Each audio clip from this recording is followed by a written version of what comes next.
Baghdad میں رہتے ہوئے بیت اللہ شریف کی زیارت۔ حضرت شیخ ابو صالح سے منقول ہے، حضرت شیخ ابو مدین مغربی نے مجھے حضور سیدنا غوث اعظم کی خدمت میں بغداد فقر کی تعلیم کے لیے بھیجا۔ آپ نے مجھے 20 دن تک اپنے خلوت خانہ کے دروازے پر بٹھائے رکھا اور 20 روز گزرنے کے بعد مجھے قبلہ رو ہونے کا حکم دیا۔ جب میں قبلہ رو ہو گیا، آپ نے فرمایا، اے ابو صالح اس طرف دیکھو۔ چنانچہ جب میں نے اس جانب دیکھا، آپ نے فرمایا، کیا دیکھ رہے ہو؟ میں نے عرض کیا، بیت اللہ شریف میری نظروں کے سامنے ہے۔ آپ نے مجھے حکم دیا کہ اب مغرب کی سمت دیکھو۔ میں نے اپنا چہرہ مغرب کی جانب کیا تو آپ نے دریافت فرمایا، کیا دیکھ رہے ہو؟ میں نے عرض کیا، میں اپنے مرشد پاک حضرت ابو مدین کو دیکھ رہا ہوں۔ ایک مرتبہ سنان نامی عیسائی پادری نے غوث اعظم کی محفل میں حاضر ہو کر سلام عرض کیا اور حاضرین میں کھڑے ہو کر بیان دیا کہ میں یمن کا رہنے والا ہوں۔ میں نے ارادہ کیا میں اسلام قبول کروں۔ اسی دوران میرے دل پہ یہ خیال پیدا ہوا کہ میں اس دور کی سب سے بڑی شخصیت کے دست مبارک پر کلمہ پڑھوں۔ اس سوچ کے دوران مجھے نیند آ گئی۔ خواب میں مجھے حضرت سیدنا عیسیٰ علیہ السلام کی زیارت نصیب ہوئی۔ آپ نے مجھ سے ارشاد فرمایا کہ تم بغداد شریف چلے جاؤ اور شیخ عبد القادر جیلانی کے دست حق پر اسلام قبول کرو، کیونکہ اس وقت وہ روئے زمین پر تمام لوگوں میں افضل و اعلیٰ ہیں۔ حضرت شیخ عمر الکیمانی رحمۃ اللہ علیہ سے منقول ہے، ایک مرتبہ حضرت سیدنا غوث اعظم کی خدمت میں 13 لوگ دائرہ اسلام میں داخل ہونے کے لیے حاضر ہوئے۔ ان لوگوں نے بیان کیا کہ ہم عرب کے عیسائی ہیں، ہم نے کلمہ پڑھنے کا ارادہ کیا، ابھی سوچ رہے تھے کہ کسی مرد کامل کے دست حق پر کلمہ پڑھیں۔ ہمیں ہاتف غیب سے آواز سنائی دی کہ بغداد جا کر شیخ عبد القادر جیلانی کے دست مبارک پر کلمہ پڑھو۔ حضرت ابو الحسن علی سے منقول ہے، فرماتے ہیں، ایک مرتبہ ایک جماعت کثیر کے ہمراہ حضرت سیدنا غوث اعظم کی زیارت باسعادت کے لیے روانہ ہوا۔ اسی دوران بے شمار لوگ میرے پاس آتے رہے، اپنی مشکلات کے حل کے لیے مجھ سے کہتے رہے، میں حضور سیدنا غوث اعظم سے ان کی سفارش کروں گا۔ حضرت ابو الحسن علی بن ملاعب القواس فرماتے ہیں، رستے میں ایک بد اخلاق لڑکا بھی ہمارے قافلے میں شامل ہو گیا۔ مجھے اس کا علم تھا کہ یہ اکثر و بیشتر ناپاک رہتا ہے اور بول و براز کے بعد استنجا بھی نہیں کرتا۔ حسن اتفاق کے حضور سیدنا غوث اعظم سے بھی رستہ میں ملاقات ہو گئی۔ حضرت ابو الحسن علی فرماتے ہیں، میں نے حضور سیدنا غوث اعظم کی خدمت میں لوگوں کے پیغامات پہنچائے اور پھر مجھ سمیت میرے ساتھ تمام موجودہ لوگوں نے آپ کے ہاتھ مبارک کو ازراہ عقیدت چومنا شروع کر دیا۔ وہ فرماتے ہیں، جب اس بد اخلاق لڑکے نے حضور سیدنا غوث اعظم رحمۃ اللہ علیہ کا ہاتھ مبارک چوما تو بے ہوش ہو کر زمین پر گر پڑا۔ جب اس کو ہوش آیا تو اس کے چہرہ پر داڑھی نمودار ہو چکی تھی اور اس نے آپ کے دست حق پر توبہ کی، پھر اس کا شمار نیکوں میں ہوا۔ حضرت شیخ زین الدین فرماتے ہیں، میں نے حضور سیدنا غوث اعظم سے علم حاصل کیا۔ اللہ عز و جل نے مجھے 1 سال میں اتنا علم دیا کہ دوسروں کو وہ علم 20 سال میں بھی نصیب نہ ہوا ہوگا۔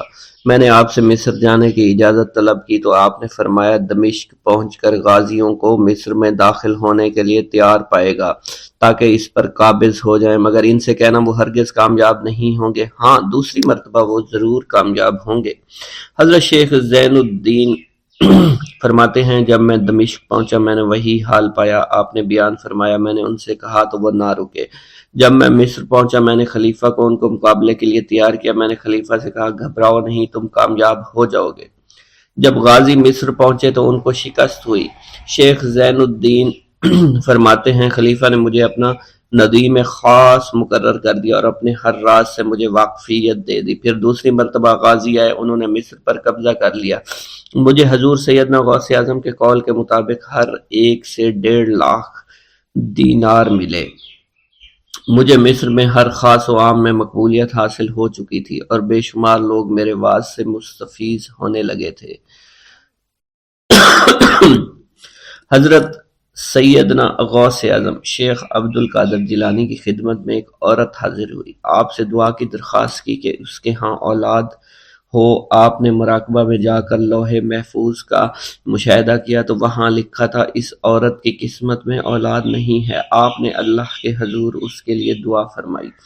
غیب سے ندا آئی اس کے ہاں اولاد نہیں، آپ اس کے حق میں دعا جاری رکھیں، یہاں تک کہ غیب سے آپ کو ندا آئی کہ ہم نے آپ کی دعا کی بدولت اس کو 7 لڑکے عطا فرمائے۔ چنانچہ اس عورت کے ہاں یکے بعد دیگرے 7 لڑکوں کی دعا کی پیدائش ہوئی۔ حضرت شیخ ابو الخیر منقول ہے، فرماتے ہیں میں شیخ ابو حسن اور شیخ خلیل بن احمد اور شیخ ابو عبداللہ کی خدمت میں حاضر تھے۔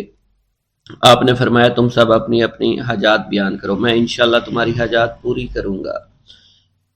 شیخ ابو سعود نے کہا کہ میں ترک دنیا اختیار کرنا چاہتا ہوں۔ شیخ ابو قائد نے کہا میں مجاہدے کی قوت چاہتا ہوں۔ شیخ ابوالزاد نے کہا کہ میں خوف الہی چاہتا ہوں۔ شیخ فارسی نے کہا اللہ کے ساتھ میرا ایک حال ہے جسے میں کھو بیٹھا میں چاہتا ہوں کہ میرا وہ حال لوٹ آئے۔ شیخ جمیل نے کہا میں حفظ وقت چاہتا ہوں۔ شیخ عمر نے کہا کہ میں علم کی زیادتی چاہتا ہوں۔ حضرت شیخ ابو الخیر محفوظ فرماتے ہیں حضور سیدنا غوث اعظم نے فرمایا انشاءاللہ تم سب کی حاجات جلدی پوری ہوں گی۔ چنانچہ آپ کا قول پورا ہوا اور تمام لوگوں کی حاجات پوری ہوئیں ماں سوائے شیخ خلیل کے، کیونکہ حضرت شیخ خلیل نے قطبیت مانگی تھی جس کا ابھی وقت نہیں آیا تھا۔ حضرت ابو سعود فرماتے ہیں حضرت شیخ حماد دباس کی خدمت میں حاضر ہو کر عرض کیا حضور میں ملک شام کی جانب مال تجارت لے کر جانا چاہتا ہوں اور میرا یہ قافلہ تیار ہے، میرے پاس 700 دینار کا مال ہے۔ حضرت شیخ حماد دباس نے فرمایا اگر تم اس سال سفر کرو گے تو تم سفر میں ہی قتل کر دیے جاؤ گے اور تمہارا تمام مال و اسباب لوٹ لیا جائے گا۔ حضرت حماد عباس کی بات سن کر وہ تاجر حضور سیدنا غوث اعظم کی خدمت میں حاضر ہوا اور حضرت حماد باس کی بات بیان کر دی۔ آپ نے فرمایا کہ تم سفر پر جاؤ، میں تمہارا ضامن ہوں۔ آپ کا فرمان سن کر وہ سامان تجارت لے کر شام پہنچا۔ اپنا تمام مال فروخت کرنے کے بعد وہ تاجر اپنے کسی کام سے حلب گیا، وہاں ایک مقام پر اس نے 1000 دینار رکھ دیا اور حلب میں اپنی قیام گاہ پر واپس آ گیا۔ اس نے خواب میں دیکھا عرب بتوؤں نے ایک قافلہ لوٹا ہے، قافلہ کے کئی آدمیوں کو قتل کیا ہے جس میں وہ شامل ہے۔ اس کے بعد وہ بیدار ہوا، گھبرا کر اس جگہ پہنچا جہاں اس نے 1000 دینار رکھے تھے، اس کے دینار وہیں پر رکھے اس کو مل گئے۔ دینار لے کر واپس قیام گاہ پہنچا، بغداد شریف واپس جانے کی تیاری شروع کر دی۔ جب وہ تاجر بغداد شریف واپس پہنچا تو پہلے حضرت حماد باس کی خدمت میں حاضر ہوا تو آپ نے فرمایا کہ تم پہلے حضور سیدنا غوث اعظم کی خدمت میں حاضر ہوا، کیونکہ وہ محبوب سبحانی ہیں، انہوں نے اللہ کے حضور تمہارے لیے 70 مرتبہ دعا مانگی یہاں تک کہ تمہاری حقیقت کو خواب میں بدل دیا گیا۔ وہ تاجر آپ کی خدمت میں حاضر ہوا اور آپ نے حضرت حماد باس کی بات کی تصدیق کی۔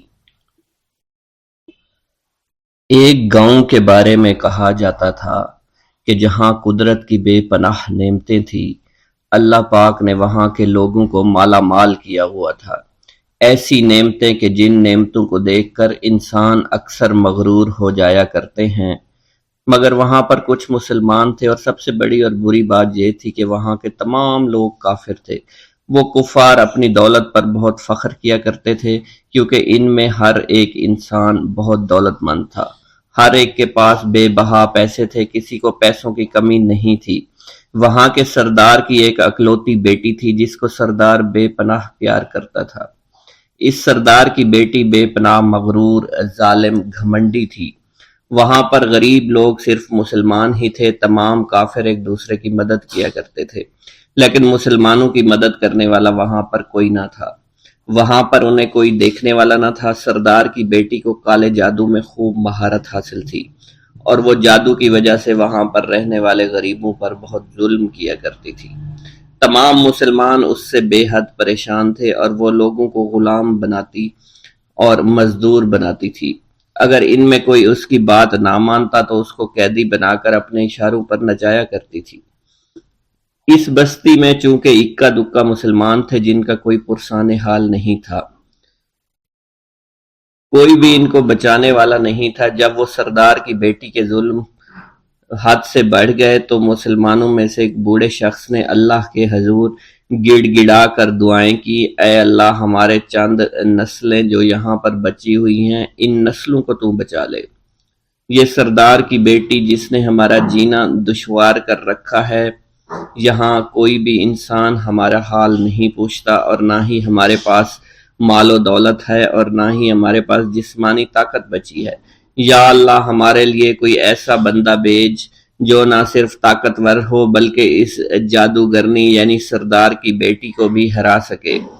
اللہ رب العزت نے اس بوڑھے کی دعا کو قبول فرمایا اور یوں اس جگہ پر ایک اللہ والے کو بھیج دیا، اور وہ اللہ والے ایسے ہی بستی میں داخل نہیں ہوئے بلکہ ایک دن کچھ عجیب واقعہ ہوا۔ ان کافروں کا سردار جنگل میں سیر سپاٹے کرتے ہوئے نکلا تھا، بڑی شان سے چلتا ہوا وہ سفر کر رہا تھا۔ اچانک ایک زہریلا سانپ اس کے سامنے آیا۔ اس زہریلے سانپ نے بادشاہ کو ڈس لیا اور وہ بے ہوش ہو کر زمین پر گر پڑا اور تڑپنے لگا۔ اس کے جو ساتھی تھے انہوں نے جب اپنے سردار کو یوں تڑپتا ہوا دیکھا اور سردار کی غیر حالت دیکھی تو کہ جسے ایک زہریلے سانپ نے کاٹ لیا ہے، تو وہ فوراً اسے اٹھا کر گھر لے آئے تاکہ اسے بچانے کے لیے کچھ کیا جا سکے۔ اس لڑکی نے اپنے باپ کی جب یہ حالت دیکھی تو اپنے آس پاس کے بڑے بڑے حکیموں کو بلایا، لیکن عجیب بات یہ تھی کہ لاکھ کوشش کے باوجود زہر نکالنے میں سارے ناکام ہو رہے تھے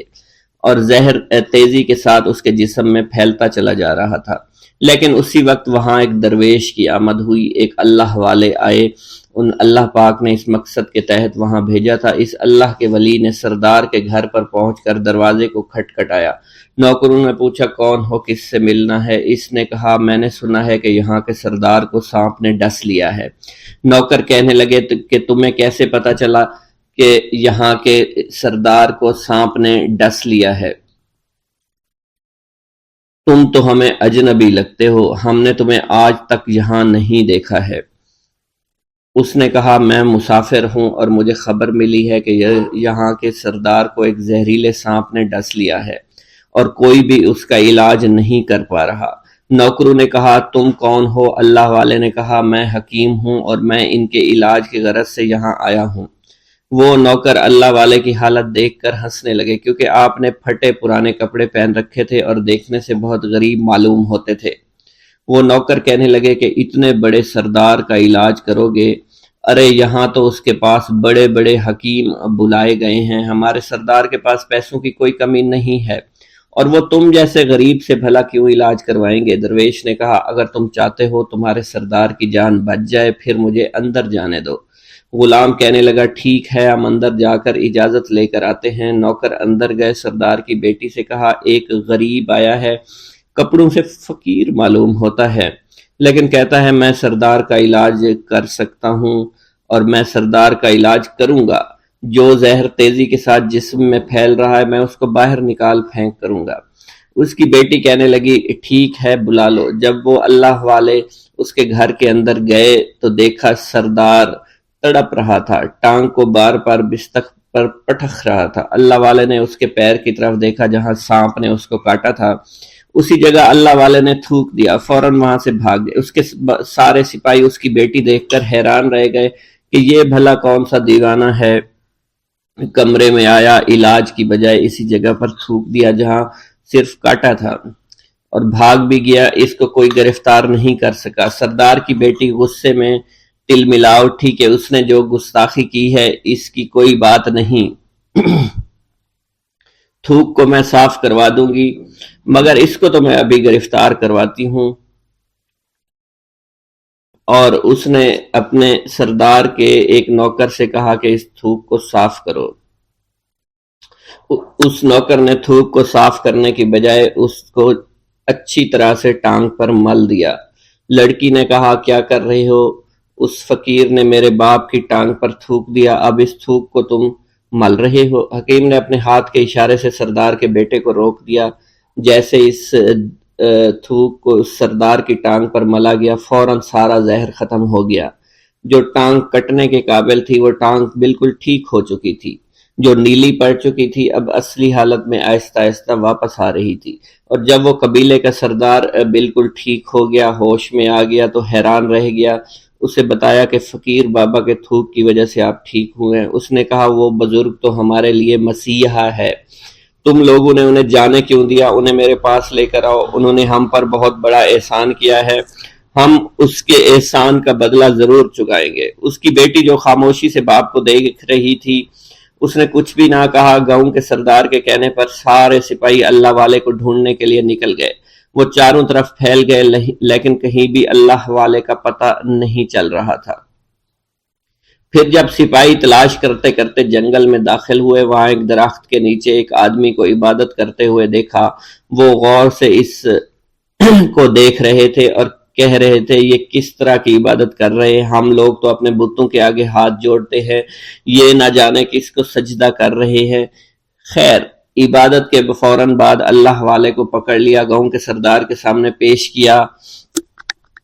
وہ کہنے لگا آپ کون ہیں اور کہاں سے آئے ہیں؟ سب سے پہلے تو میں گستاخی کی معافی چاہتا ہوں، میرے لوگوں نے آپ کے ساتھ بڑی بدتمیزی کی، لیکن آپ کی وجہ سے آج میں زندہ ہوں۔ ہم گناہ گاروں کی وجہ سے آپ جیسے لوگوں کو بہت تکلیف ہوئی ہے، اس لیے میں معذرت چاہتا ہوں۔ آپ سے درخواست کرتا ہوں کہ آپ میری طرف سے یہ قیمتی لباس یعنی کپڑے اور عربی گھوڑا قبول کیجئے۔ اللہ والوں نے اس کی طرف مسکرا کر دیکھا اور کہا یہ گھوڑا، یہ لباس بہت قیمتی ہے، مگر یہ لباس پہن کر اس گھوڑے کے لیے گھاس کاٹوں گا تو کیا اچھا لگوں گا؟ سردار نے کہا فکر نہ کریں، گھوڑے کے ساتھ ساتھ ہم آپ کو نوکر بھی دیں گے۔ اللہ والے نے کہا کہ اتنی مال و دولت اور نوکروں کے ساتھ میں اکیلا رہوں گا؟ گاؤں کا سردار بولا حضور آپ کی یہ بات سن کر میں سوچ میں گم ہو گیا ہوں، لیکن یہ میری بیٹی آپ کے سامنے حاضر ہے۔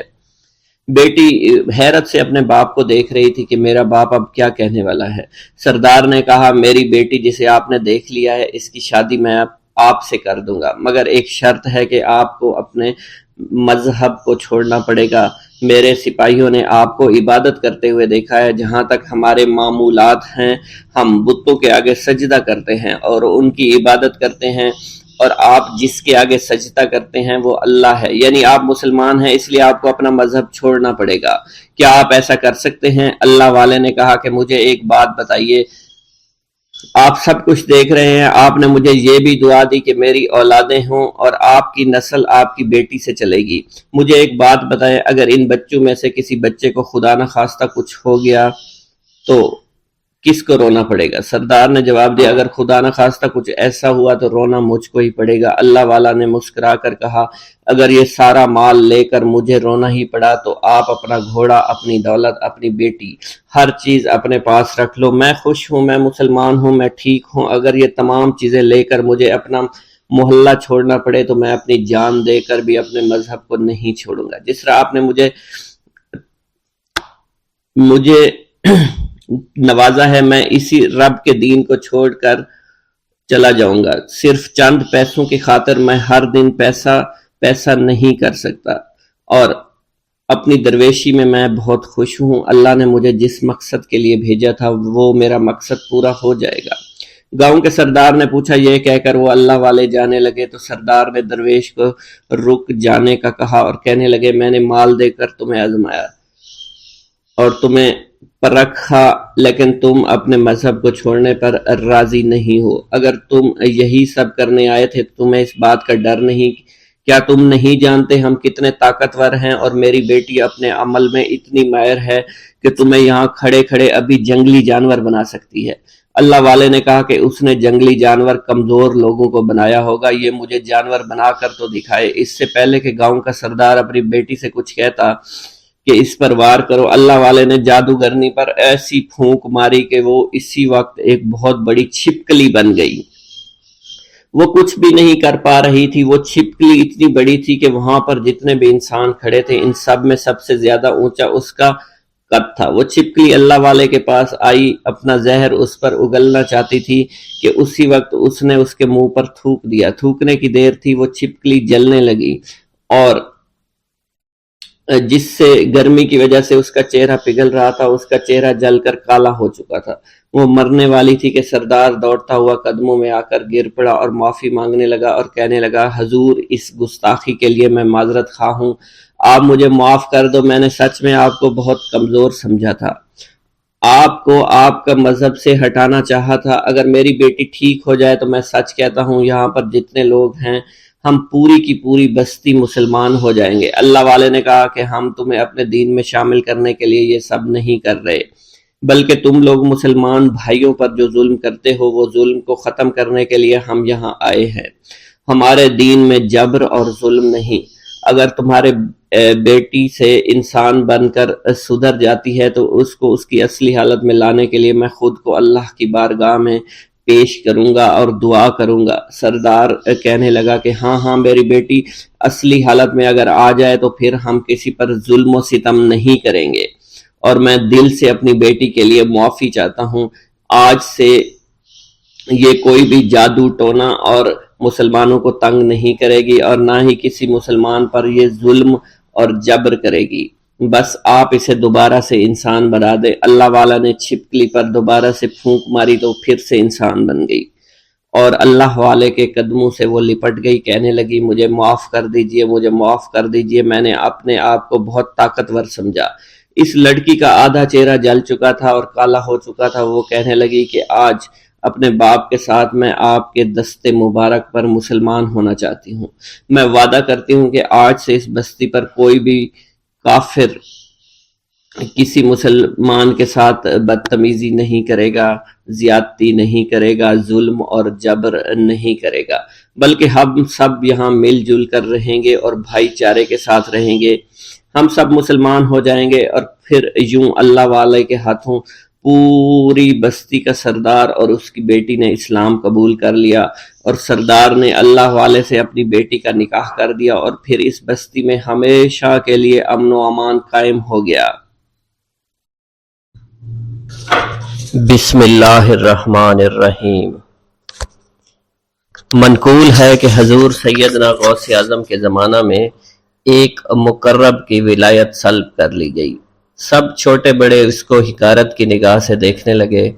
اس نے 360 اولیاء اللہ سے التجا کی کہ وہ اس کے حق میں دعا فرمائیں، لیکن اس کا نام لوح محفوظ پر اشتیاق کی فہرست میں لکھ دیا گیا۔ ان اولیاء اللہ نے اس کو بتایا کہ تم کامیاب نہیں ہوں گے۔ اس کے چہرے کا رنگ سیاہ پڑ گیا۔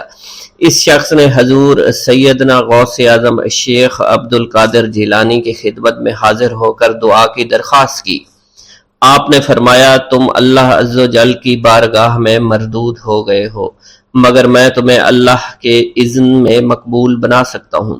پھر حضور سیدنا غوث اعظم نے اس کے لیے بارگاہ الہی میں دعا فرمائی تو غیب سے ندا آئی، کیا تمہیں معلوم ہے کہ تم سے پہلے بھی 360 اولیاء اللہ اس کے لیے سفارش کر چکے ہیں، لیکن اس کا نام لوح محفوظ پر اشتیاق کی فہرست میں لکھا جا چکا ہے۔ یا الہی تو مردود کو مقبول، مقبول کو مردود بنانے پر قادر ہے، اگر تیری منشا یہی ہے تو نے اس کو مقبول بنانے کے لیے مجھ سے دعا کیوں کروائی؟ غیبی ندا آئی، اے عبد القادر، اسے میں نے تمہارے سپرد کیا، تم اسے جو چاہے بنا دو۔ چنانچہ آپ کی دعا سے وہ پھر سے بارگاہ الہی میں مقبول ہو گیا۔ حضرت شیخ ابو صالح سے منقول ہے، حضرت شیخ ابو مدین مغربی نے مجھے حضور سیدنا غوث اعظم شیخ عبد القادر جیلانی کی خدمت میں بغداد فقر کی تعلیم کے لیے بھیجا۔ آپ نے مجھے 20 دن تک اپنے خلوت خانہ کے دروازہ پر بٹھائے رکھا اور 20 روز گزرنے کے بعد مجھے قبلہ رو ہونے کا حکم دیا گیا۔ جب میں قبلہ رو ہو گیا آپ نے فرمایا اے ابو صالح اس طرف دیکھو۔ چنانچہ میں نے اس جانب دیکھا تو آپ نے فرمایا کیا دیکھ رہے ہو؟ میں نے عرض کیا بیت اللہ شریف میری نگاہوں کے سامنے ہے۔ آپ نے مجھے حکم دیا کہ اب مغرب کی سمت دیکھو۔ میں نے اپنا چہرہ مغرب کی جانب کیا تو آپ نے فرمایا کہ اب کیا دیکھ رہے ہو؟ میں نے عرض کیا کہ میں اپنے مرشد پاک حضرت ابو مدین کو دیکھ رہا ہوں۔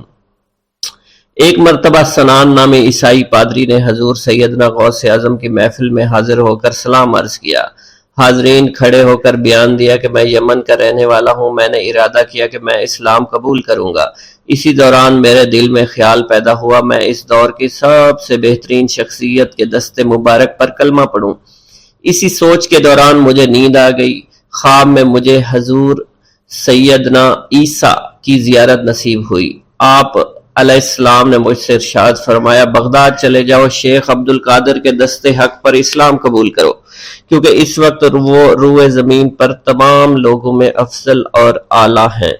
حضرت شیخ عمر الحکیمانی سے منقول ہے، ایک مرتبہ حضور سیدنا غوث اعظم کی خدمت میں 13 لوگ دائرہ اسلام میں داخل ہونے کے لیے حاضر ہوئے۔ ان لوگوں نے بیان کیا کہ ہم عرب کے عیسائی ہیں اور ہم نے کلمہ پڑھنے کا ارادہ کر لیا ہے۔ ابھی یہ سوچ ہی رہے تھے کہ کس مرد کامل کے دست حق پر کلمہ پڑھیں گے۔ ہمیں ہاتف غیب سے آواز سنائی دی کہ بغداد جا کر شیخ عبد القادر جیلانی کے دست مبارک پر کلمہ پڑھو۔ حضرت شیخ زین الدین ابو الحسن علی بن ابی طاہر سے مروی ہے، فرماتے ہیں میں نے حضور سیدنا غوث اعظم سے علم حاصل کیا۔ اللہ عز و جل نے مجھے 1 سال میں اتنا علم دیا کہ دوسروں کو وہ علم 20 سال میں بھی نصیب نہ ہوا ہوگا۔ میں نے آپ سے مصر جانے کی اجازت طلب کی، آپ نے فرمایا تو دمشق پہنچ کر غازیوں کو مصر میں داخل ہونے کے لیے تیار پائے گا تاکہ اس پر قبضہ ہو جائے، مگر ان سے کہنا کہ وہ ہرگز کامیاب نہ ہوں گے، ہاں دوسری مرتبہ وہ کامیاب ہو جائیں گے۔ حضرت شیخ زین الدین فرماتے ہیں جب میں دمشق پہنچا میں نے وہی حال پایا جو آپ نے بیان فرمایا تھا۔ میں نے ان سے کہا تو وہیں نہ رکے۔ جب میں مصر پہنچا تو میں نے خلیفہ کو ان کو مقابلے کے لیے تیار پایا۔ میں نے خلیفہ سے کہا گھبراؤ نہیں، کامیاب ہو جاؤ گے۔ وہ فرماتے ہیں خلیفہ نے مجھے اپنا ندیم خاص مقرر فرمایا اور اپنے ہر راز سے مجھے واقفیت دے دی۔ پھر دوسری مرتبہ غازی آئے، انہوں نے مصر پر قبضہ کر لیا۔ مجھے حضور سیدنا غوث کے قول کے مطابق ہر ایک سے 1.5 لاکھ دینار ملے۔ مجھے مصر میں ہر خاص و عام میں مقبولیت حاصل ہوئی اور بے شمار لوگ میرے واعظ سے مستفید ہونے لگے۔ حضرت شیخ ابو الخیر سے منقول ہے، فرماتے ہیں میں شیخ ابو محمد حسن، شیخ ابو قاسم، شیخ ابو حفظ کی خدمت میں حاضر ہوئے۔ آپ نے فرمایا تم سب اپنی اپنی حاجات بیان کرو، میں انشاءاللہ تمہاری حاجات پوری کروں گا۔ شیخ ابو سعید نے کہا کہ میں ترک دنیا اختیار کرنا چاہتا ہوں۔ شیخ ابن قائد وانی نے کہا کہ مجھے مجاہدے کی قوت عطا کر دیجئے۔ شیخ بزاز نے کہا خوف الہی چاہتا ہوں۔ شیخ فارسی نے کہا اللہ کے ساتھ میرا ایک حال ہے جسے میں کھو بیٹھا ہوں، چاہتا ہوں میرا وہ حال لوٹ آئے۔ شیخ جمیل نے کہا میں حفظ کرنا چاہتا ہوں۔ شیخ عمر نے کہا میں علم کی زیادتی چاہتا ہوں۔ شیخ خلیل نے کہا میں چاہتا ہوں مجھے موت نہ آئے، یہاں تک کہ مجھے مقام قطبیت پر فائز کیا جائے۔ شیخ ابو البرکات نے کہا کہ میں محبت الہی میں استغراق چاہتا ہوں۔ شیخ ابو عبداللہ نے کہا کہ میں نائب وزیر بننا چاہتا ہوں۔ شیخ ابو مفتوح نے کہا کہ میں خلیفہ کے گھر کا استاد بننا چاہتا ہوں۔ حضرت شیخ ابو الخیر فرماتے ہیں حضور سیدنا غوث اعظم نے فرمایا انشاءاللہ تم سب کی حاجات جلد پوری ہوں گی۔ چنانچہ آپ کا قول پورا ہوا اور تمام لوگوں کی حاجات پوری ہوئیں ماں سوائے شیخ خلیل کے، کیونکہ حضرت شیخ خلیل نے قطبیت مانگی تھی جس کا وقت ابھی نہیں آیا تھا۔ حضرت ابو السعد عبداللہ سے مروی ہے کہ میری کنواری بیٹی فاطمہ گھر کی چھت پر چڑھی تو اسے کوئی چیز اٹھا کر لے گئی۔ اس وقت میری بیٹی کی عمر 16 برس تھی۔ میں حضور سیدنا غوث اعظم شیخ عبد القادر جیلانی کی خدمت میں حاضر ہوا اور سارا ماجرا ان کے گوش گزار کر دیا۔ آپ نے فرمایا تم آج رات کو کرخ کے ویرانے میں جاؤ اور تل خمس 5واں ٹیلا کے پاس جا کر بیٹھ جاؤ اور اپنے ارد گرد دائرہ کھینچ لو۔ دائرہ کھینچتے وقت بسم اللہ علی نیت عبد القادر کے الفاظ پڑھنا۔ جب رات بڑھے گی جنوں کے گروہ مختلف شکلوں میں تیرے نزدیک سے گزریں گے، تم انہیں دیکھ کر خوف زدہ مت ہونا۔ جب صبح ہو جائے گی تو جنوں کا بادشاہ ایک جماعت کے ہمراہ گزرے گا، وہ تجھ سے تیری حاجت پوچھے گا، تو اسے بتانا عبد القادر نے بھیجا ہے اور میری حاجت یہ ہے۔ ابو سعید فرماتے ہیں میں نے حکم کی تعمیل کی، آپ کے فرمان کے مطابق ڈراؤنی شکلوں والے لوگ گزرے مگر دائرہ کے نزدیک کوئی نہ آ سکا، یہاں تک کہ صبح جنوں کا بادشاہ گھوڑے پر سوار ہو کر آیا، اس کے ساتھ ایک کثیر جماعت بھی تھی۔ اس نے مجھ سے کہا، میری حاجت پوچھی، میں نے اسے حضور سیدنا غوث اعظم کا پیغام پہنچاتے ہوئے کہا اور اپنی حاجت بیان کی۔ میری بات سن کر وہ بادشاہ گھوڑے سے اترا، زمین کو بوسہ دیتے ہوئے دائرہ کے کنارے بیٹھ گیا۔ بادشاہ کے بیٹھتے ہوئی جماعت بھی بیٹھ گئی۔ پھر بادشاہ نے اپنی جماعت کے کچھ لوگوں کو حکم دیا، جاؤ، جس نے یہ کام کیا ہے اسے میرے پاس لے کر آؤ۔ چنانچہ وہ لوگ ایک سرکش جن کو پکڑ لائے جس کے ساتھ میری بیٹی بھی تھی۔ جنوں کے بادشاہ سے کہا گیا کہ یہ ملک چین کے سرکش جنوں میں سے ہے۔ بادشاہ نے اس جن کو مخاطب کرتے ہوئے کہا کہ تمہیں قطب وقت کے قدموں کے نیچے سے لڑکی اٹھانے کی جرت کیوں کر پیش ہوئی؟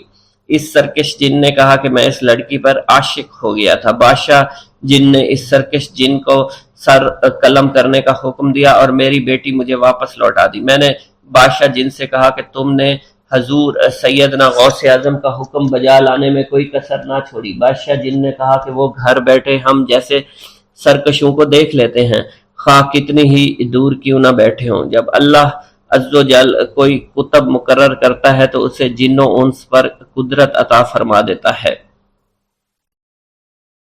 تفریح الخاطر میں منقول ہے، حضور سیدنا غوث اعظم کے وصال کے بعد ایک شخص جو کہ عرصہ دراز سے مرشد کامل کی تلاش میں تھا اور وہ آپ کا شورا سننے کے بعد آپ کی خدمت میں بغداد شریف پہنچا۔ جب اس شخص کو معلوم ہوا کہ آپ وصال فرما گئے ہیں تو وہ آپ کی قبر مبارک پر حاضر ہوا اور آداب زیارت بجا لایا۔ آپ اپنی قبر مبارک سے باہر تشریف لائے، اس کا ہاتھ پکڑ کر اسے سلسلہ عالیہ قادریہ میں بیعت فرما دیا اور اس کی جانب خصوصی توجہ فرمائی۔ حضرت ابو بکر ارکیمی فرماتے ہیں میں ابتدائی عمر میں شتر بانی کا کام کیا کرتا تھا۔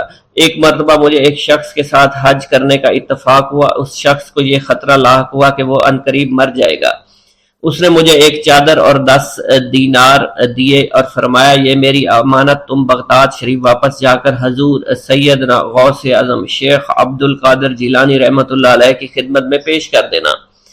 حضرت ابو بکر الکیمی فرماتے ہیں کہ میں اس وصیت کے کچھ دنوں بعد اس شخص کا انتقال ہو گیا۔ میں جب بغداد شریف تشریف لایا تو لالچ میں پھنس گیا۔ میرے دل میں خیال آیا ان چیزوں کے متعلق کسی کو کچھ علم نہیں ہے، چنانچہ میں نے وہ چادر اور 10 دینار اپنے پاس رکھ لیے۔ ایک دن میں بازار سے گزر رہا تھا، میری ملاقات حضور سیدنا غوث اعظم سے ہوئی۔ میں نے آپ کو سلام کیا، آپ نے میرا ہاتھ پکڑ کر فرمایا تم نے 10 دیناروں کے لیے بھی اللہ کا خوف نہیں کیا، میری امانت اپنے پاس رکھ لی اور میرے پاس اپنی آمد و رفت بھی ختم کر لی۔ حضرت ابو بکر ارکیمی فرماتے ہیں کہ حضور سیدنا غوث اعظم کی بات سن کر مجھ پر غشی طاری ہو گئی اور جب مجھے ہوش آیا میں نے وہ چادر اور 10 دینار لا کر آپ کی خدمت میں پیش کیے اور معافی کا خواستگار ہوا۔ واللہ عالم۔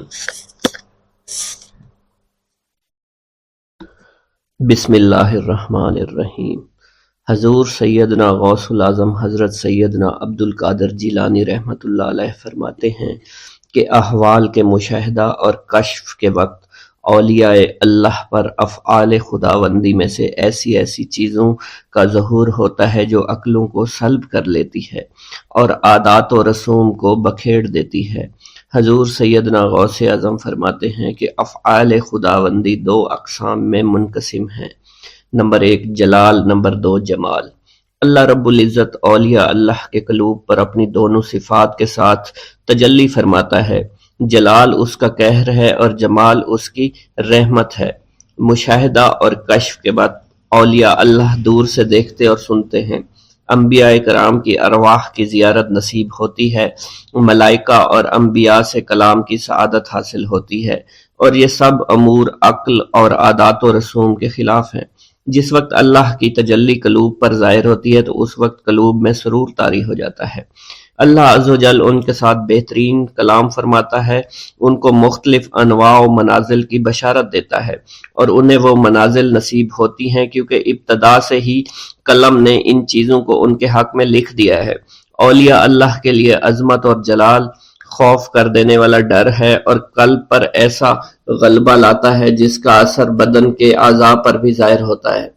حضور نبی کریم صلی اللہ علیہ وسلم سے مروی ہے، خوف شدید کے باعث نماز کے دوران میں آپ کے سینہ مبارک سے ہانڈی کے ابلنے جیسی آواز سنی جاتی تھی، کیونکہ نماز میں آپ کو اللہ عز و جل کا جلال نظر آتا تھا اور آپ پر عظمت الہیہ کا انکشاف ہوتا تھا۔ اللہ عز و جل کے مشاہدہ کے وقت اولیاء اللہ کو جو بشارتیں ہوتی ہیں وہ حقیقت میں ان پر فضل طاری ہوتا ہے اور فضل خداوندی کا ظہور ہو رہا ہوتا ہے۔ جب تک سالک اپنی ہستی میں فانی نہیں ہوتا، ذات حق کے ساتھ باقی نہیں ہو سکتا۔ اللہ رب العزت دولت وصال حاصل ہونے سے پہلے عاشقوں کو قرب وصال کی خوشخبری اس لیے دیتے ہیں کہ شاید شوق الہی کے سبب ان کی محبت حد سے گزرے، ان کی قوتیں منقطع ہو جائیں اور وہ ہلاک ہو جائیں۔ یقین کے 3 مرتبے ہیں: علم الیقین، عین الیقین، حق الیقین۔ علم الیقین کے مرتبہ پر فائز ہونے پر سالک کو اس راز کا علم ہو جاتا ہے کہ محبوب حقیقی عالم کی صورت میں جلوہ نما ہے اور حضور نبی کریم صلی اللہ علیہ وآلہ وسلم اس شاہد لم یزلی کے لیے مرت نامہ ہے۔ پھر جب سالک ترقی کی منازل طے کرتا ہے تو وہ عین الیقین کے مرتبہ پر فائز ہو جاتا ہے، جس سے مراد یہ ہے کہ محبوب حقیقی حضور نبی کریم کی زیارت سے مشرف ہونے لگتا ہے اور اس کا یقین وحدت الوجود پر پختہ ہو جاتا ہے، اور پھر اسے بیداری میں بھی حضور نبی کریم کی حضوری کی سعادت نصیب ہوتی ہے۔ پھر سالک عین الیقین کی منازل طے کر کے حق الیقین کی منازل پر فائز ہوتا ہے اور اس کے قلب پر حقیقت محمد صلی اللہ علیہ وسلم کا ظہور ہوتا ہے۔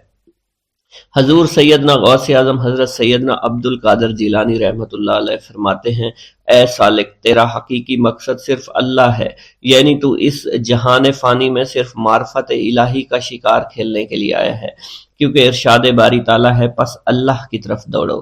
سالک کے لیے اس کا مقصود نہ آخرت ہے نہ دنیا، بلکہ اس کا مقصود صرف اور صرف اللہ عز و جل ہے اور نفس ہے، یعنی سالک اور اللہ کے درمیان حجاب نفس ہے۔ نفس سے مراد نفسانی خواہش ہیں، اور جب انسان اللہ عز و جل اور حضور نبی کریم کی اطاعت چھوڑ کر دنیاوی لذات شہوات میں مشغول ہو جاتا ہے تو اللہ عز و جل اس سے دور ہو جاتے ہیں۔ انسان 2 چیزوں کا مجموعہ ہے، بدن اور روح۔ اگر نفس کو غذا دی جائے تو بدن موٹا ہو جاتا ہے اور روح لاغر ہو جاتی ہے، اگر روح کو غذا دی جائے اور نفس کے ساتھ مجاہدہ کیا جائے تو اس سے روح موٹی تازی ہو جاتی ہے اور جسم لاغر ہو جاتا ہے۔ ارشاد باری تعالیٰ ہے: میں نے جن و انس کو اپنی عبادت کے لیے پیدا کیا ہے تاکہ وہ مجھے پہچانے۔ نفس اللہ کی ضد ہے اور اس کا دشمن ہے، یعنی وہ شخص جو اپنی نفسانی خواہش کی پیروی کرتا ہے وہ اللہ کے حکم کی عدولی کر رہا ہوتا ہے۔ ایک مرتبہ دریائے دجلہ میں سیلاب آ گیا۔ دریا کی طغیانی کی شدت کی وجہ سے لوگ پریشان حالت میں حضور سیدنا غوث اعظم شیخ سید عبد القادر جیلانی رحمۃ اللہ علیہ کی خدمت میں حاضر ہوئے۔ آپ نے اپنا عصائے مبارک پکڑا ہوا تھا اور دریائے دجلہ کے کنارے پہنچ کر عصائے مبارک کو زمین میں گاڑ دیا اور فرمایا: اے دریا بس رک جا۔ آپ کا فرمانا تھا کہ دریا کی طغیانی کم ہو گئی۔ حضرت شیخ عبد الجبائی سے منقول ہے: میری ملاقات ہمدان میں ایک شخص طریف سے ہوئی۔ یہ شخص دمشق کا رہائشی تھا۔ اس نے مجھے بتایا دوران سفر میری ملاقات بشر المفرزی سے ہوئی جو 14 اونٹوں پر شکر لادے ہوئے تھے۔ انہوں نے مجھے بتایا کہ دوران سفر میرا گزر ایک جنگل سے ہوا۔ رات کا وقت تھا، میرے پاس 4 اونٹ اس جنگل میں گم ہو گئے۔ میں نے ان کو بہت تلاش کیا لیکن کامیاب نہ ہوا، یہاں تک کہ صبح ہو گئی۔ میں نے پریشانی کے عالم میں حضور سیدنا غوث الاعظم حضرت سیدنا عبد القادر جیلانی کو پکارا، کیونکہ آپ نے دوران واز ایک مرتبہ فرمایا تھا کہ جب بھی کوئی مشکل درپیش ہو تو مجھے پکارو۔ چنانچہ میں آپ کو پکارنے لگا۔ اس دوران مجھے ایک ٹیلے پر ایک شخص دکھائی دیا جس نے سفید لباس زیب تن کر رکھا تھا۔ اس شخص نے مجھے ہاتھ سے ایک جانب اشارہ کیا۔ جب میں ٹیلے کے نزدیک پہنچا تو وہ شخص غائب ہو چکا تھا۔ جب میں نے اس شخص کی بتائی ہوئی سمت میں نظر دوڑائی تو مجھے اپنے 4 اونٹ سامان کے نظر آ گئے جنہیں میں ہانک کر لے آیا۔ گرا ہے بلاؤں میں بندہ تمہارا، مدد کے لیے آؤ یا غوث اعظم۔ مریدوں کو خطرہ نہیں بحر غم سے کہ بیڑے کے ہیں ناخدا غوث اعظم۔ حضور سیدنا غوث اعظم شیخ عبد القادر جیلانی کی ایک عورت مرید تھی جس پر ایک فاسق بدبخت عاشق ہو گیا۔ ایک دن وہ عورت رفع حاجت کے لیے نزدیک پہاڑ کی ایک غار میں گئی تو اس فاسق بدبخت کو خبر ہو گئی۔ اس بدبخت نے غار میں جا کر عورت کو پکڑ لیا اور عزت لوٹنے کی کوشش کرنے لگا۔ اس عورت نے بآواز بلند شیخ عبد القادر جیلانی کو مدد کے لیے پکارا۔ آپ اس وقت مدرسہ میں وضو فرما رہے تھے۔ آپ نے اپنی کھڑاؤں کو اس غار کی سمت میں پھینکا۔ وہ کھڑائیں اس فاسق کے سر پر لگنا شروع ہو گئیں جس سے وہ بدبخت ہلاک ہو گیا۔ وہ عورت آپ کی کھڑائیں لے کر آپ کی خدمت میں حاضر ہوئی اور حاضرین محفل کے سامنے سارا ماجرا بیان کر دیا۔ میرا یہ قدم تمام اولیاء کرام کی گردن پر ہے۔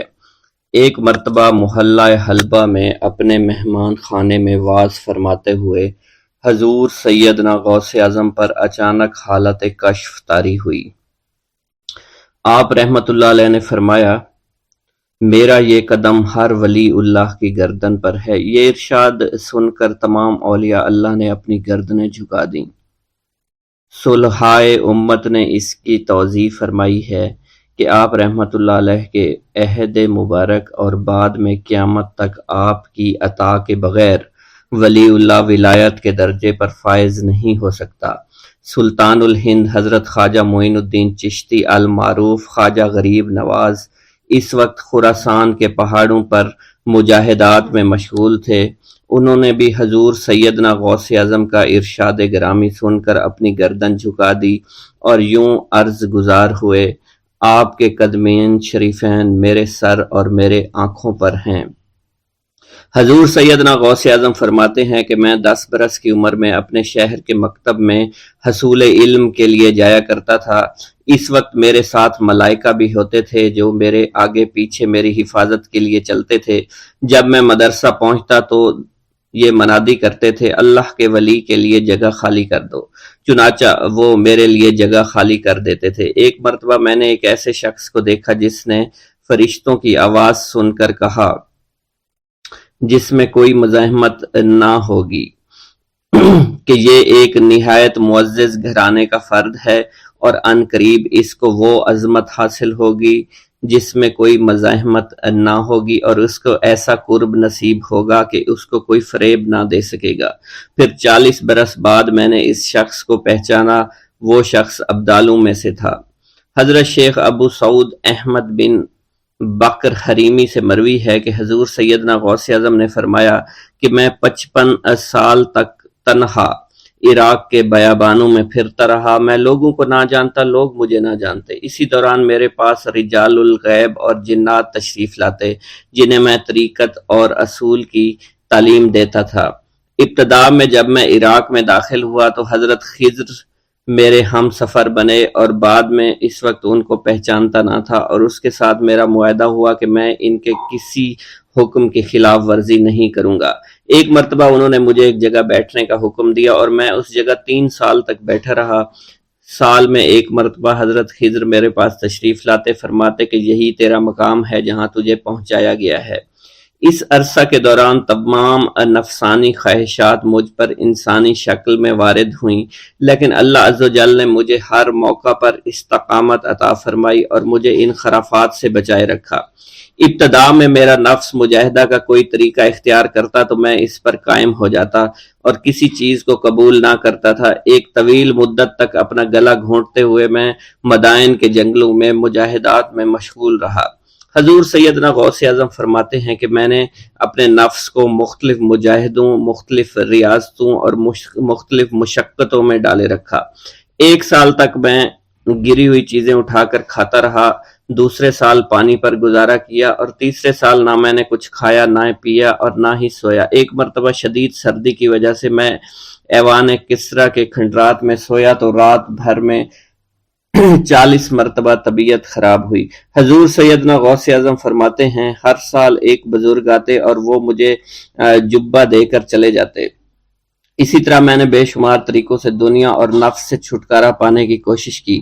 لوگ مجھے دیوانہ سمجھتے تھے۔ میں برہنہ جسم جنگلوں میں چلا جاتا اور کانٹوں پر لوٹتا شور مچاتا تھا۔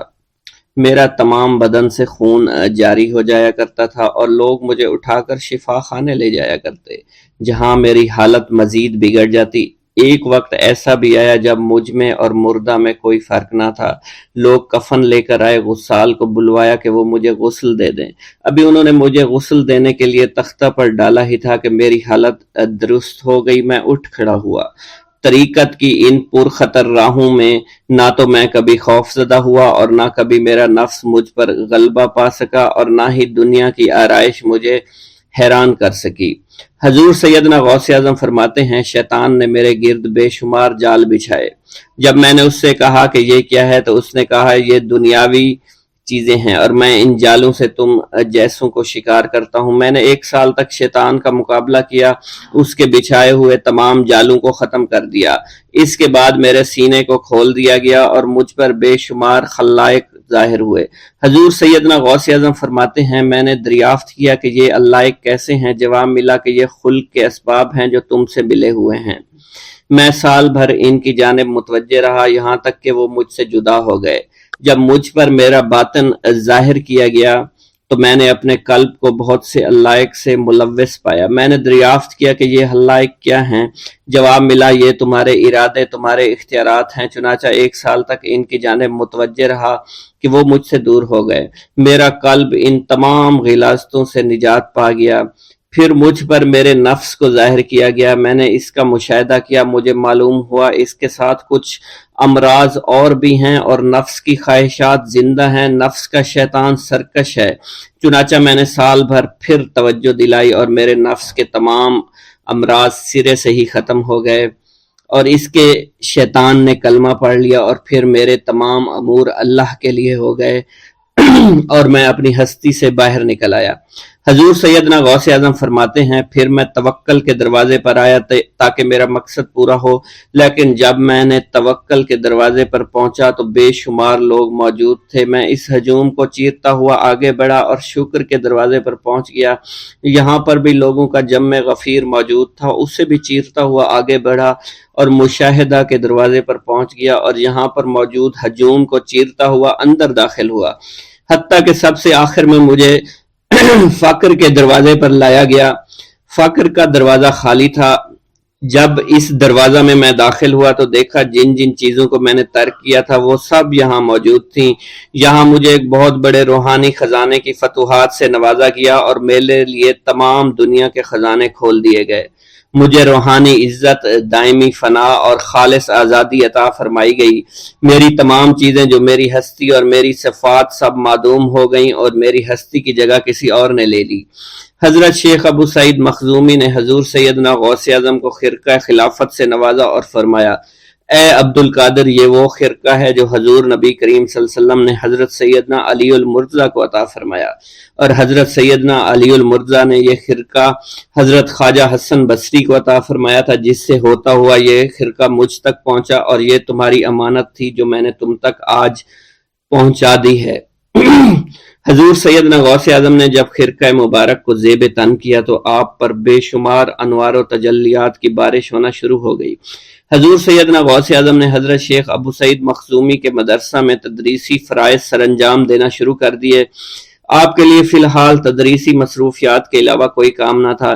آپ کی شبانہ روز کی محنت سے آپ کے نام کا شعرہ کچھ ہی دنوں میں سارے بغداد میں پھیل گیا۔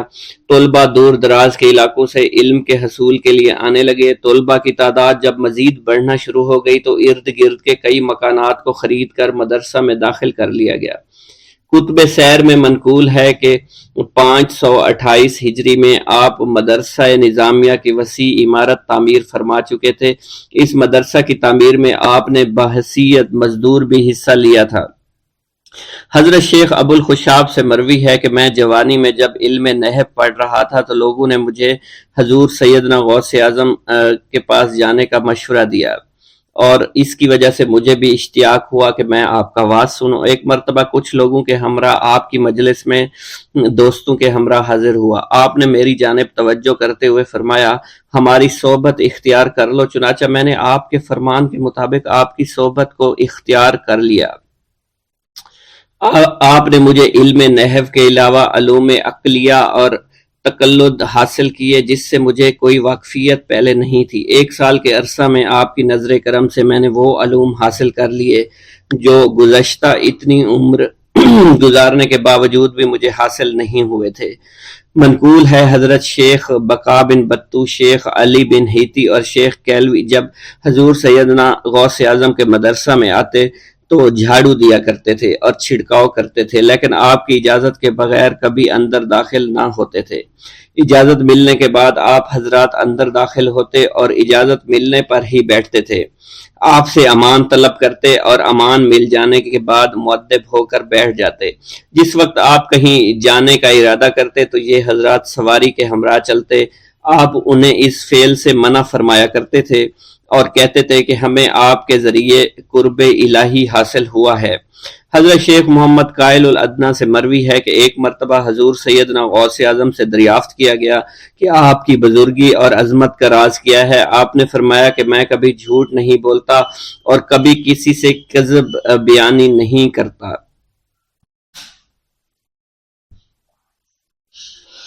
پیر دستگیر حضور غوث اعظم شیخ عبد القادر جیلانی رحمۃ اللہ علیہ نے اپنی زندگی کا ایک لمبا عرصہ مجاہدات میں گزارا۔ جب آپ بغداد شریف میں علم دین پڑھتے تھے، آپ کا معمول تھا کہ مدرسے کے اسباب پڑھ کر جنگل کی طرف نکل جایا کرتے تھے اور وہیں اپنے سبق یاد کرتے تھے، عبادت میں مصروف اور مشغول رہا کرتے تھے۔ اسی زمانے کی بات ہے کہ ایک روز حضور غوث اعظم شیخ عبد القادر جیلانی رحمۃ اللہ علیہ نے کسی غار کے قریب ایک پتھر کو دیکھا۔ اس پر ایک درود پاک لکھا ہوا تھا اور ساتھ ہی یہ بھی لکھا تھا کہ یہ درود جو پتھر پر لکھا ہے اسے ایک مرتبہ پڑھنے سے 50,000 درود شریف پڑھنے کا ثواب ملتا ہے۔ حضور غوث اعظم رحمۃ اللہ علیہ نے وہ درود شریف لکھ لیا اور اسے پڑھنے لگے۔ بعد میں ایک روز آپ کو خواب میں پیارے آقا مکی مدنی محمد مصطفیٰ صلی اللہ علیہ وآلہ وسلم کی زیارت ہوئی۔ آپ نے آخری نبی رسول ہاشمی صلی اللہ علیہ وسلم سے اس درود شریف کے متعلق پوچھا کہ کیا یہ وہی درود شریف ہے جس کے پڑھنے سے 50,000 درود شریف پڑھنے کا ثواب ملتا ہے؟ سرکار عالی وقار مکی مدنی تاجدار مدینہ صلی اللہ علیہ وآلہ وسلم نے فرمایا، اس درود شریف کے پڑھنے سے 50,000 کا نہیں بلکہ 70,000 درود شریف کا ثواب ملتا ہے۔ سبحان اللہ۔ اللہ پاک کے اپنے محبوب کی امت پر کرم نوازیاں دیکھی کہ جو بندہ ایک بار درود شریف پڑھے، روایت کے مطابق اسے 10 نیکیاں ملتی ہیں، 10 گناہ معاف ہوتے ہیں اور 10 درجات ہی بلند کیے جاتے ہیں۔ یہی کرم نوازی کتنی عظیم ہے کہ ایک مرتبہ درود شریف پڑھنے سے اتنا ثواب ملے۔ اس پر مزید کرم بالائے کرم کہ ایسے درود شریف بھی ہیں جنہیں صرف ایک مرتبہ پڑھنے سے صرف ایک درود شریف کا ثواب نہیں بلکہ کئی ہزار درود شریف کا ثواب ملتا ہے۔ حضور غوث پاک شیخ عبد القادر جیلانی نے پتھر پر لکھا ہوا جو درود شریف آپ پیارے آقا مکی مدنی محمد صلی اللہ علیہ وسلم نے خواب میں تشریف لا کر بتایا کہ اسے ایک مرتبہ پڑھنے کے 70,000 درود شریف کا ثواب ملتا ہے۔ سبحان اللہ، کاش ہم ان کرم نوازیوں کی قدر کو جان پائیں۔ ہمارے پیر غوث پاک رحمت اللہ علیہ فرماتے ہیں، اے محمد، اللہ پاک کا شکر ادا کیا کرو، پہلی امتیں جتنا عمل کرتی تھی اللہ پاک ان کی نسبت تم سے تھوڑے عمل پر ہی راضی ہو جاتا ہے۔ مزید فرماتے ہیں کہ مسجد کو لازمی پکڑو اور نبی رحمت صلی اللہ علیہ وآلہ وسلم پر کثرت سے درود شریف پڑھا کرو۔ اللہ پاک ہمیں کثرت سے درود شریف پڑھنے کی توفیق عطا فرمائے۔ یہ درود شریف قادری حضرات اپنے مریدوں کو روزانہ 511 مرتبہ یا 111 مرتبہ پڑھنے کی تلقین کیا کرتے ہیں۔ یہ درود شریف رحمت خداوندی کا خزانہ ہے، لہٰذا جو شخص اس درود شریف کو روزانہ 111 مرتبہ تاحیات پڑھتا رہے گا وہ رحمت خداوندی سے مالا مال ہو جائے گا، اور جو شخص روزانہ اس درود پاک کو کم از کم ایک بار ضرور پڑھیں اس سے ہزاروں نعمتیں حاصل ہوں گی۔ نمبر 1، رزق میں برکت ہوگی، تمام کام آسمان سے ہو جائیں گے، رضا کے وقت کلمہ نصیب ہوگا، موت کے وقت جان کنی کی سختی سے محفوظ رہے گا، قبر میں وسعت ہوگی، کسی کی محتاجی نہیں رہے گی، مخلوق خدا اس سے محبت کریں گے۔ ناظرین کرام، اس سے معلوم ہوا کہ اس درود پاک اور اس سے برکت حاصل کرنے کے لیے اسے روزانہ ہمیں پڑھنا چاہیے۔ اس کے علاوہ رسول اکرم صلی اللہ علیہ وسلم کے قرب اور اس کی زیارت کے لیے بھی یہ درود شریف بہت مؤثر ہے۔ مگر آپ اگر رزق کی کمی کا شکار ہیں، پریشانی اور مشکلات میں گھرے ہوئے ہیں، تو اس درود کو اپنا معمول بنا لیجئے۔ تمام بھائی جو حضور غوث پاک سے عشق و محبت کرتے ہیں، حضور غوث پاک کو مانتے ہیں، وہ کمنٹ باکس میں یا غوث اعظم لکھ دیجئے۔ اللہ ہمارے رزق، مال و جان اور عزت میں برکت عطا فرمائے اور ہماری مغفرت عطا فرمائے۔